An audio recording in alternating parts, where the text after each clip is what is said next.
Welcome to Emotional Sobriety, the next step in recovery, with Dr. Alan Berger and Tom Rutledge. We're going to begin with our nutshell of the day. It's a Tom and Alan co-production. Making comfort a priority will make you eventually very uncomfortable, which is another one of those paradoxes we love and hate so much in the rooms of recovery. For that to be too high a priority, is really actually will affect our value system. So basically that becomes an avoidant value system. One of my friends is a Catholic, and he was using the analogy of the weight room and, taking the heavy weight. And he's like, you got to tear that flesh. You got to tear that flesh in order to, get to that next level of strength. Me currently, I'm rebuilding my leg after significant injury.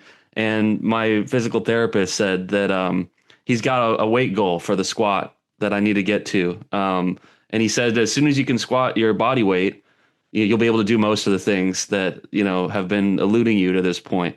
But it's a significant jump from like what I can do currently. And so when I'm in the gym, and I'm like over at the weight rack, and I'm just like thinking about that pain, that I'm going to have when I, add stuff to the rack. But I know that like therein is my progress, is like I need to be building capacity. I need to do it in a controlled and, responsible way. But I will not rise to that next level of capacity that I need to get to unless I'm willing to undergo that pain. We know people who work out and stuff like that, and they can hurt themselves because they just value the pain so much. They value pain for pain's sake. What you're talking about is a very reasonable, rational way that your doctor is working with you, or your physical therapist is working with you, saying, here's what we're going to do, and there's going to be some pain or discomfort. This is the reason, And so your motivation is clear. I'm not doing this because I want to be uncomfortable. I'm not doing, because a lot of us as codependents, we have to be careful about that, because we have been attracted to just being uncomfortable. I can say that for myself. It's like, or being in pain. So it's like, I'm doing this because this is the direction I'm going. And that's a really good example of that in terms of, your knee that was destroyed when you fell off a mountain. What it reminds me of, Patrick, is the importance of value of balance, right? The value of balance in our life. What Tom is bringing up, an important thing, is to not label anything as good or bad, and just to see it as what value does it have? Because being comfortable has value at times.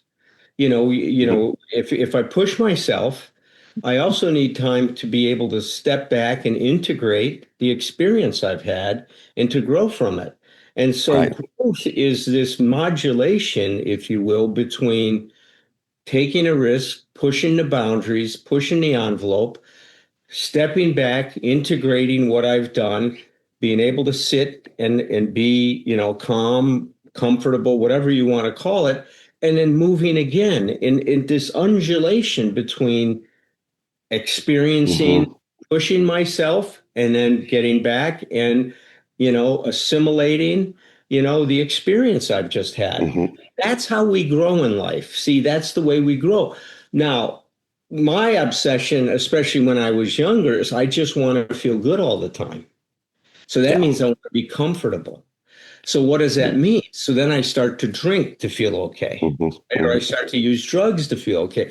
I don't want to push that other thing and look at my insecurity, look at the things that are making me uncomfortable. But that's the stuff I avoided, as Tom was saying. See, so when I have an avoidance of that, I freeze my growth.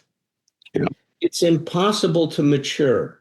And see, these are some of the things that we do on a personal level that interfere with maturity.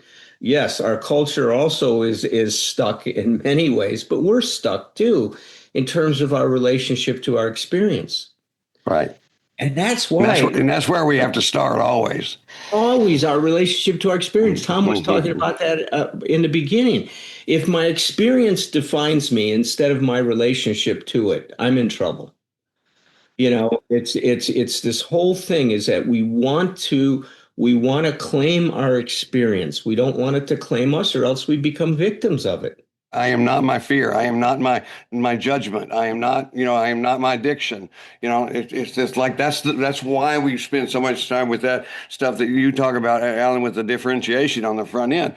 It's like what's really weird is that once you get to see if this is your experience, once you help somebody differentiate between themselves and all of these culprits or all these things that are not them, it's like sometimes people get confused with me because I stop asking them about all that stuff, because once we clearly know who you are, that's who I'm talking to. It gets wild with this paradox of comfort and maturity, because we need to learn to take care of ourselves all over again. Like, we never learned this like concept of self-care. Comfort as it's using comfort as it's intended, which is, like a necessary respite from, all of the other, responsible items, we need to take on any given day. For somebody like me who does, I'm an addict. And so, I'm attracted to extremes. Yet self-care can get a little dicey. See, we have to be self-supporting. And part of that includes self-care. Some of it to support myself means pushing myself, right? And going beyond my comfort level. So self-support embodies or embraces, it's like an umbrella.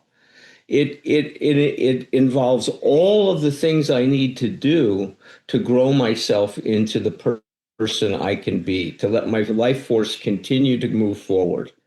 See, that's the issue, is that when I'm stuck, I'm not moving forward, and we don't do well stuck. Beware of the pursuit of comfort. So much stuff just involved in that little piece. This is from Michael Root. I love Michael Root. He had a birthday recently. Mm-hmm. When a lot of us get into the rooms, we immediately pursue material success and material advancement. And what he said was, and I like the particular way he said it, he says, I think it's important that you all get those things and you go after it so that you can realize sooner rather than later that that's not enough. That's not going to fill you up. That's not the game in a sense. But, you need to get it to realize that it's, that's not really the thing that you're seeking. And so I thought that was, you got to get there yourself. Yeah. Yeah. I love it. All right. So I love Joe's Beyond Belief book. I thought I would read the daily reflection for today. He begins with a quote by Arthur Schopenhaur. All truth passes through 3 stages. First, it is ridiculed. Second, it is violently opposed.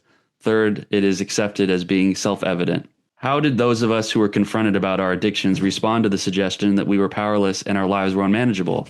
What a joke might have been a knee-jerk reaction.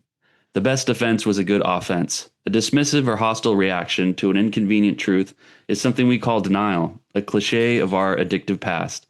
And now we identify as addicts as if it was obvious. The truth of addiction passes through these 3 stages. Even in recovery, coming to terms with a new truth is a great challenge. Our innate confirmation biases render us way more likely to argue that we are right than to welcome a new way of looking at things. Hugo Mercier and Dan Sperber, who look at the evolution of human reasoning, illustrate for us how the open mind we associate with the spiritual life has some social and psychological booby traps. We tend to pick and choose from a wealth of evidence that defends our current prejudices, and we easily dismiss convincing evidence that contradicts our point of view. Political and religious agendas can withstand damning contradictory evidence. A fellowship can wallow in reification when needed change looms. Consumers can minimize their impact on a global crisis. If a breakthrough can be made, the truth feels obvious. Maybe we find the routine and rituals of a meeting comforting now. What was our first impression of meetings? Did we see them as infantile or cult-like? Did we say to ourselves, no way in hell am I joining this whack job outfit?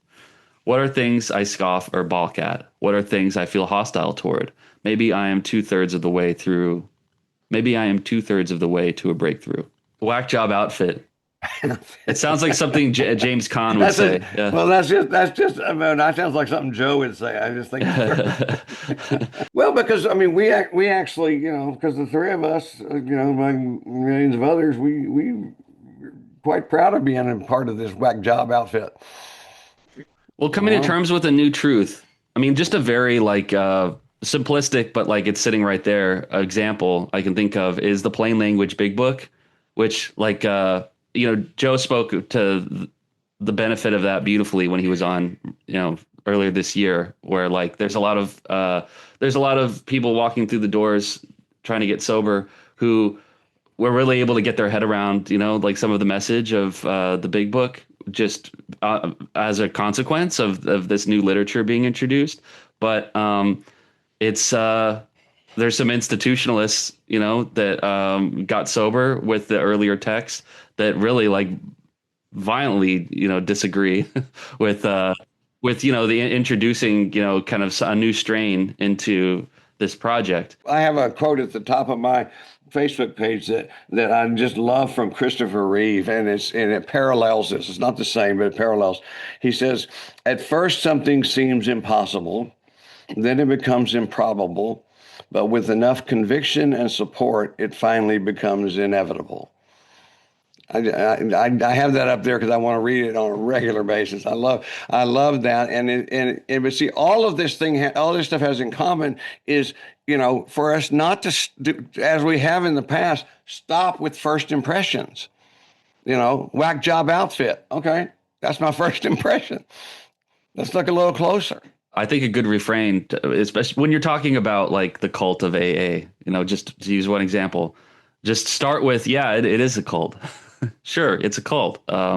So what, how do we proceed? What can I get out of this?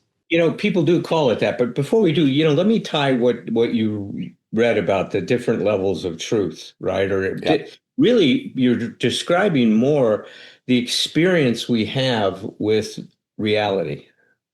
See, instead of calling it truth, just think about all those three stages, even what Tom was saying.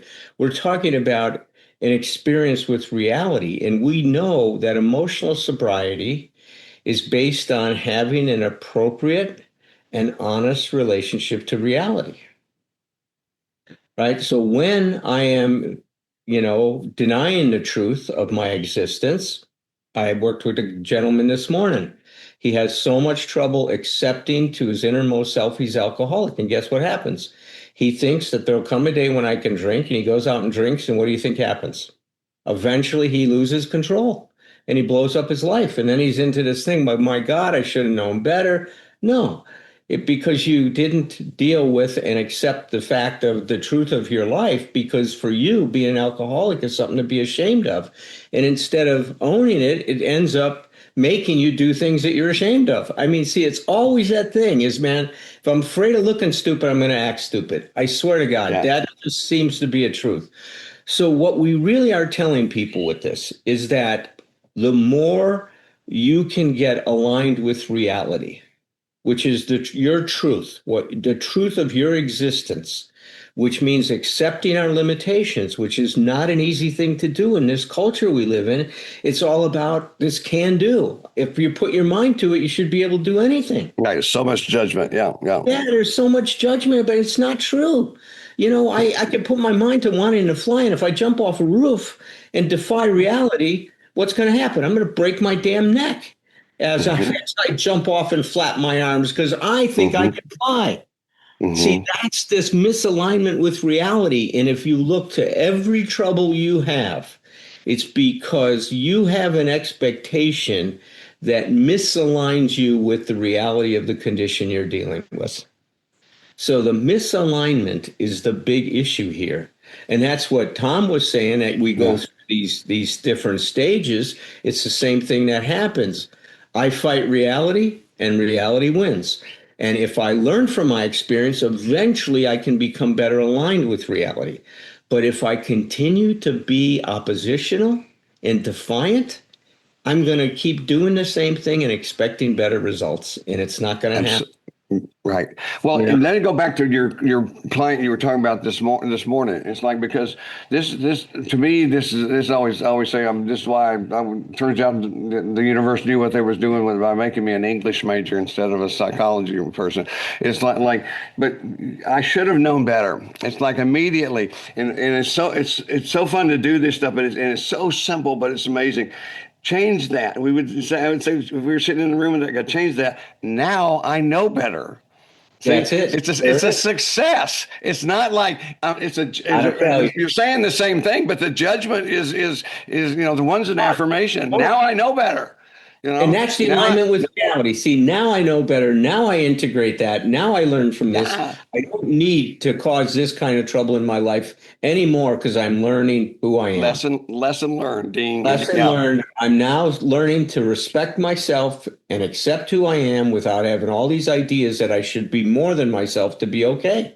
And have self-esteem based on the fact that we get to choose our sources of self-esteem. That self-esteem based on the fact that I'm learning, not that I Yes, should have known or I do know. It's there it is. because to me, I think if we base, that's one of my best insights as far as I know in my life so far is if I base my self-esteem on being a person who learns something on a daily basis, a day that I fuck up entirely can be a successful day according to that definition, because there's lots to learn. Right on. See, A successful day is not a happy day. It's like I love that's happy right. days. I love That- happy days, but that's not the point. I relate so much to that client. I ran into somebody at the gym a few weeks ago who was my coworker at the job that I bombed out of because of my using. It's the last corporate job I had. And he was the one who would carpool with me in the morning. He would come and pick me up, and I would be drunk or I'd be on pills, and he would look at me and he'd be like, Patrick, you can't go into work like this. Like, what are you doing? And I was so grateful that I had an opportunity to make an amends to him, just running into him in public. And I think the first words I said to him were, 7 years. Craig, it's great to see you. And he looked at me. He looked at me and he just like laughed, and we hugged each other, and he's just like, God, has it been 7 years? Because he's still at the same job. So for him, time has just proceeded in a very kind of, normal linear way. And for me, all this stuff's, a lot of internal changes, I hope. But Well, a time for amends, but also just celebration. well, yeah, and like what that made me think of when you said that, Alan, was that like I have the same illness now as I did when I was seeing him on a regular basis, but my relationship to it is completely different. When I had it back in the day, I was denying that it existed, and I was I was in active addiction, and I was trying to hide it. And I was basically like, I was living in that misalignment you spoke to, where I just, I thought I was coping with this thing and not fully owning it, and not treating it, obviously. I mean, I was treating it in a way, but not in a productive or healthy way.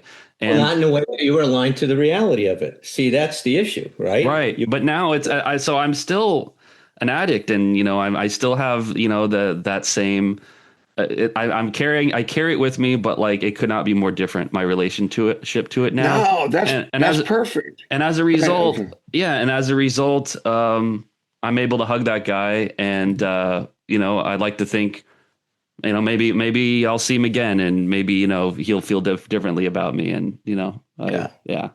But that's not the point. Of course, How he feels about you. But here, the other thing is, I'm just taking good notes today.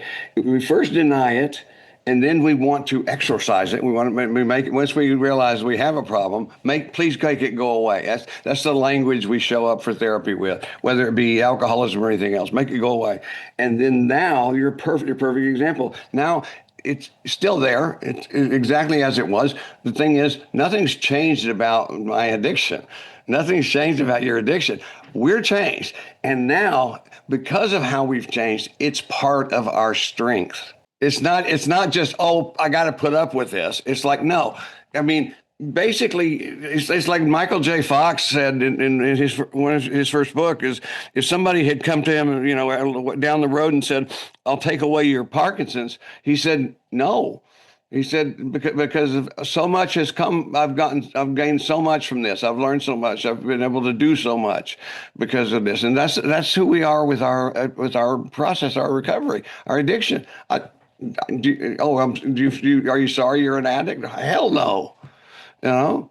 I'm proud of what I've been able to do with it. I'm grateful for what I've been able to do with it. And I love sharing it with other people who are doing the same thing.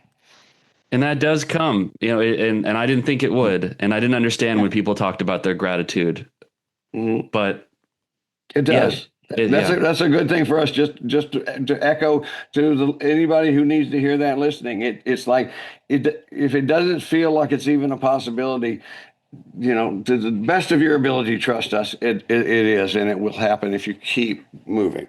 The other thing I was going to say is I love what you talked about in terms of success, Tom. It reminded me of John Wooden's idea when he brought new players onto his team at UCLA.